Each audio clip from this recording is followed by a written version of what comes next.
ദൈവത്തിൽ മാത്രമാണ് എനിക്ക് ആശ്വാസം. അവിടെ നിന്നാണ് എനിക്ക് രക്ഷ നൽകുന്നത്. സങ്കീർത്തനം 62:1 നമ്മെ ഓർമ്മിപ്പിക്കുന്നു. എനിക്ക് രക്ഷ നൽകുന്ന കർത്താവെ, ഈ പ്രഭാതം നൽകി അനുഗ്രഹിച്ചതിനെ ഓർത്ത് നന്ദി പറയും. നിൻ്റെ കാരുണ്യം നിൻ്റെ സ്നേഹവും അനുഭവിച്ചിട്ട് ഞങ്ങൾ ഓരോരുത്തരും നിന്നെ മഹത്വപ്പെടുത്തുവാൻ കൃപ നൽകി അനുഗ്രഹിക്കണം. നിൻ്റെ സാന്നിധ്യം ഓരോ നിമിഷം അനുഭവിച്ചറിഞ്ഞുകൊണ്ട് ഞങ്ങൾക്കോരോരുത്തർക്കും ആശ്വാസം നൽകുവാൻ അങ്ങ് മാത്രമാണുള്ളതെന്ന ബോധ്യത്തിൽ ജീവിക്കുവാൻ ഞങ്ങളെ വിളിച്ചതിനെ ഓർത്ത് നന്ദി പറയും. ഈ പ്രഭാതത്തിൽ നീ അങ്ങയുടെ സന്നിധിയിലേക്ക് എന്നെ വിളിച്ചതിനെ ഓർത്ത് നന്ദി പറയും.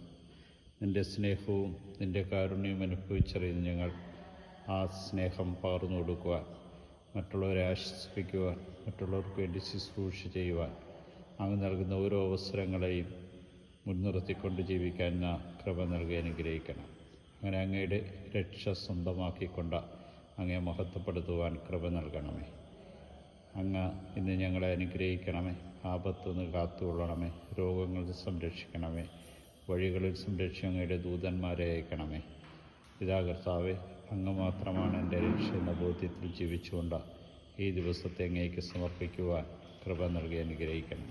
ഈശോയെ നന്ദി, ഈശോയെ സ്തുതി, ഈശോയെ ആരാധന.